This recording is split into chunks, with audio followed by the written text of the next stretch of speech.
You're 22. The offer letter is sitting on the desk in front of you, and it says you're now an analyst at a hedge fund, 14th floor of a tower in Manhattan. Base salary, $145,000. You read it twice. It's more money than anyone in your family has ever made in a year. Then someone mentions the man on the top floor. Last year, he cleared more than $400 million. Do the arithmetic, and it lands like a punch, almost 3,000 times what they're paying you. Same building, same elevator. Different species. That gap didn't happen by accident. Somebody built it, one floor at a time, through a structure almost nobody on the street ever sees laid out. Stay to the end, and you'll find the part that breaks the whole thing open. The person who actually owns this game never climbed a single rung of it. If you want the full blueprint, bottom rung to the top, subscribe so these breakdowns keep coming. Now walk onto the floor. Level 1, the analyst. Your alarm goes at 6:40 a.m. You won't see your apartment again until past midnight, 90 hours a week, every week. You came in with 93 other analysts in this year's cohort, and by month 3, 11 of them are gone. There's no announcement. You just badge into the elevator one morning and notice the guy who sat 2 seats over isn't being let up anymore. His card stopped working over the weekend. The title sounds like something, the work is something else. You build models, you pull comps, you run a DCF. You change one number in cell F47 because a VP scrawled a note on a printout at 11 p.m. and dropped it on your chair. You learn fast that one broken formula link can torch an entire weekend. So you stop breaking links. You triple check. You kind of person who dreams in spreadsheets. For a few months, the $145,000 feels like proof you made it. Then the truth arrives, quietly, on a Tuesday, somewhere around 2 a.m. You're staring at a model you spent 14 hours on. And it hits you that someone upstairs will glance at it for 90 seconds, then forward it on with your name pulled off the file. You didn't build value. You processed inputs so a man 4 floors up could make a call you'll never sit in the room for. That's the rule of the bottom rung, and nobody says it out loud. You're not paid to be seen. You're paid to prove you can take it. You're a function. Functions get swapped out. That's why 11 badges already went dark and nobody blinked. But you take it. Year 2, your review says top bucket, and a managing director tells you the number's about to roughly double. The ladder shows you the next step.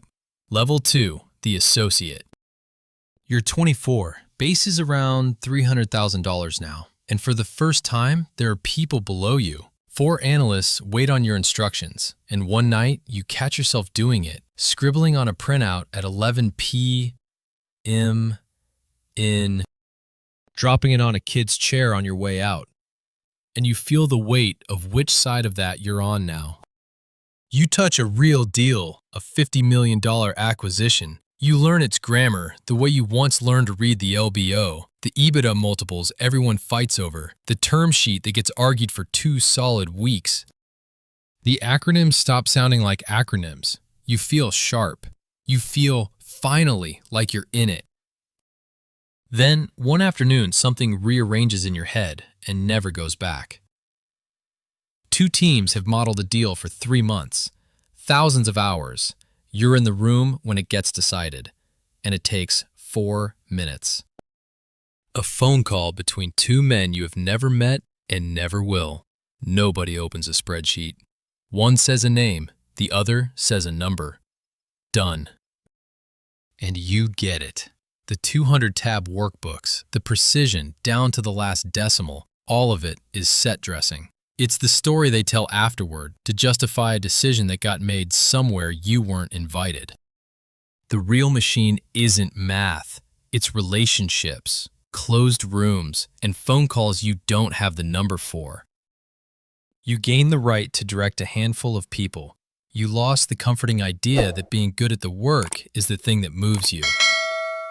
By 27, they pull you toward a chair where you stop modeling the decisions and start making them. The ladder pulls you higher. Level 3, the portfolio manager. You're 29. Once the bonus clears, your comp crosses $650,000. They hand you your own book, $400 million in capital, and a mandate that's 3 words long and keeps you up at night. Generate alpha. Control your drawdown. Don't blow up. Now numbers judge you in real time. Your Sharpe ratio, a P&L that blinks red or green while you watch. You stop sleeping like a normal person because $400 million doesn't sleep, so neither do you. And then you have the best quarter of your life. You print the fund $30 million in 90 days. And for a stretch of weeks, you feel like you've actually mastered the thing.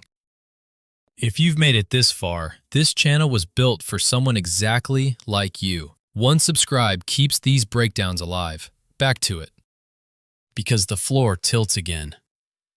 You made that $30 million. And you start tracing where it actually went. Your bonus is real, and it's big. But the carried interest, the cut of the profit itself, where the real fortunes get made, none of it lands with you. It flows up into names printed on the fund structure you've never met, people who took no calls, built no models, were never on the floor at 2 a.m. with you. You're good enough now to generate real wealth. You're just standing in the wrong spot to keep it. It gets harvested above your head before it's ever yours to hold. So you decide there's only one move left worth making. You have to climb to where the carry actually lives. The ladder shows you its top. Level 4, the partner. You're 36 and your name is on the wall now. Partner. The word you chased for 14 years. Your income stops being a salary and turns into a swing. Somewhere between $3 million and $8 million a year, depending on how the funds run. Nearly all of it carry. The same carry you once watched float past you and disappear upstairs. You run $2 billion in AUM.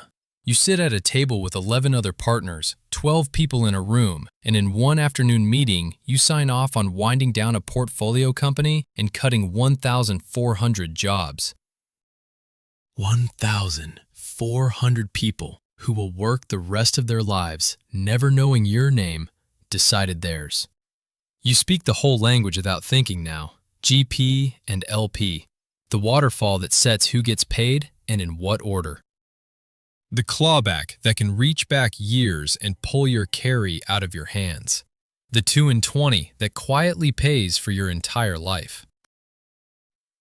This is the floor where you expect it to feel powerful. Instead, something goes hollow because you finally see the shape of the thing you're standing inside. Your 20% only exists because the limited partners put the capital up. You're the GP. You run it. You take the calls. You make the decisions. But the money was never yours. It's theirs. And any one of them can send a redemption notice and pull their capital on a timetable you don't set and can't argue with. Your $8 million year turns out to be a permission slip, signed by people who can stop signing whenever they choose. You thought making partner meant becoming a principal. What you found instead is that your power is on loan, and the lender can call it back without warning. If you've come this far, you already see more than most people ever will. One subscribe keeps these going. Stay with it. So you make the only move that still looks like ownership. You walk out to raise your own fund. Stop renting power. Own the game outright. You head for the very top of the ladder. Level 5, the fund manager. You're 41 and you do the hardest thing the industry has. You leave and you start your own firm. 18 months on the road, pitch after pitch, and you raise $1.2 billion. You're the GP now. Not one partner of 12. The name on the door. Your net worth crosses $90 million. You put $30 million of your own money into the fund as your GP commitment. The proof you've got skin in the game. You cut side letters with your largest investors. You grant an MFN clause so nobody feels they got worse terms than the next guy. You court an anchor LP whose name alone will make the rest comfortable. Every rung you could ever see, you've now stood on. There's no promotion above this. This is it. The summit. It's supposed to feel like winning. Then comes closing day, and you sit down with the final cap table. Every investor listed, every dollar accounted for, and one line stops your eye and won't let go. 70% of the $1.2 billion in your fund. The fund with your name on the door came from a single investor. One entity. Not a pension you'd recognize. Not a bank with a logo you've seen on a building. A name you have never once heard in 19 years in this business. You own the firm. You run the game. And 70% of the capital that makes any of it real belongs to someone who, until this morning, you didn't know was alive. So you ask the only question left to ask. Who's the name behind that 70%? While you spent 19 years climbing rung over rung from a $145,000 analyst to a $90 million fund manager, someone never touched the ladder at all. You won't find them in the financial press. Their title means nothing to an outsider, if they bother with a title. No bonus, no carry, no champagne on closing day. They sit inside something with a name as dull as a dentist's office, a family office, an endowment, a pool of old money with no quarterly report to file and no investors to answer to, because the money is simply theirs. Their day looks nothing like the one you've lived.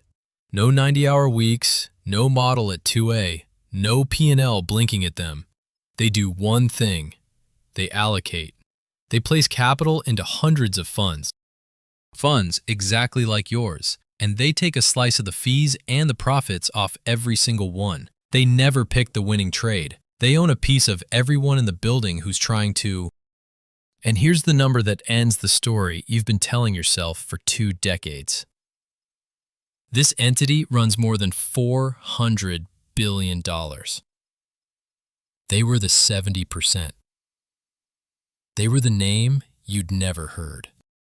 To them, the $1.2 billion firm you bled 19 years to build is one line on an allocation sheet.